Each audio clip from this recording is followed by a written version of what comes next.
This is pretty big, as now you can see exactly how much you're gonna make per ride. Uber will start showing drivers how much they'll be paid for accepting a trip.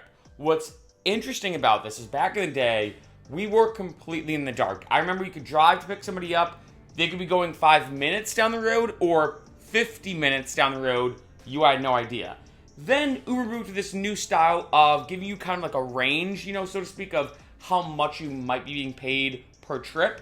And now, it says right here, Uber says it's completely reimagined the way drivers accept rides with a feature called upfront fares, which shows drivers exactly how much they'll be paid for a trip and where they will end up after dropping a rider off. This to me is massive, honestly, and I think this is a really, really good idea. This is how it will look. So as you can see, $13.55 for this ride. You can see exactly where you pick them up, where you drop them off, and it shows the surge as well, it seems. So $3 are included because of the surge. Going down here as well, because there's always pros and cons to everything, the document does warn that the switch to upfront fares could mean that some types of trips earn drivers less. As examples, it lists long and relatively quick traffic-free trips and trips to high-demand areas. However, it also says the system will mean drivers will earn more on short trips, trips with lots of traffic, trips where they end up in an area with fewer riders, or trips where they have to travel a long way before getting to the rider.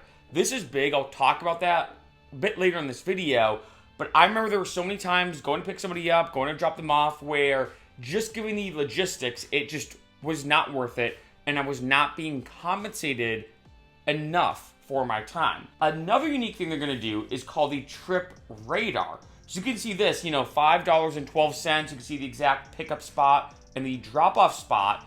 We have three different ones here, one that's $10, one that's about $15. And going down here, this is really cool to me.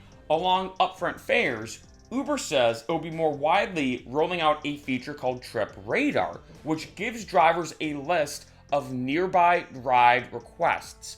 Drivers will be able to pick up the trips they want from the list. What's weird is Uber also says that drivers will still get individual ride requests, but that they'll be able to use the Trip Radar to find another trip that might work better for them. So this is not going to be like your main layout. This is just like an added feature, it seems like, on top of Uber. What that seems like is when you get a trip now, it's going to look like this, but there's also the Trip Radar, which looks like this. Maybe it's almost similar to like Tinder or like a matchmaking service where Uber tries to pair you up, because as you can see here at the corner, it almost looks like, is that like an eye where other drivers are looking at that same one?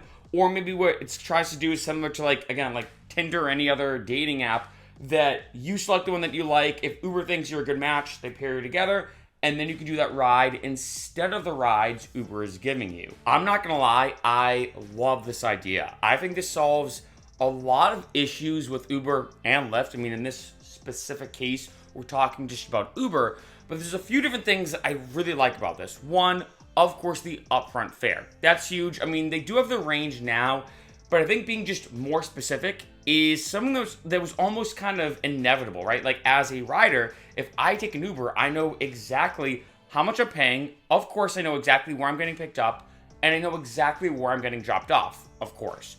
So why wouldn't the same work for the driver? And I'm glad that they're now doing this. You're gonna know exactly how much you're gonna make, and you can see exactly the pickup point and the drop-off point. That is super helpful because, as you can imagine, you never know what you're gonna get. There was one time in Boston, I drove 15 minutes, and in Boston, the roads are super circuitous.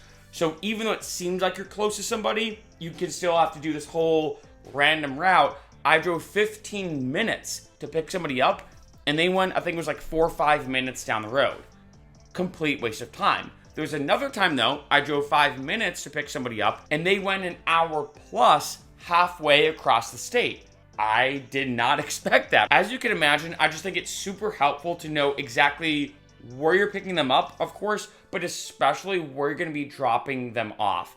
I feel like this is the type of feature that in 5 or 10 years, we're gonna look back on and say, why did drivers before just not know where they were going to go? Like, you could get a crazy ride. Like Mr. Beast, I reviewed his video. He went from, I think it was South Carolina or North Carolina, all the way to LA.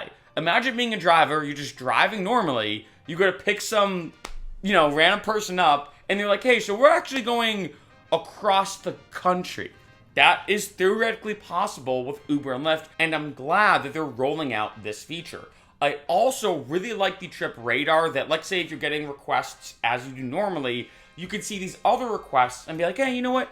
I don't like this one, but this one's closer to my house. This one's paying more. This one is just a better ride for whatever reason. I'm going to try to apply or try to sign up for that ride.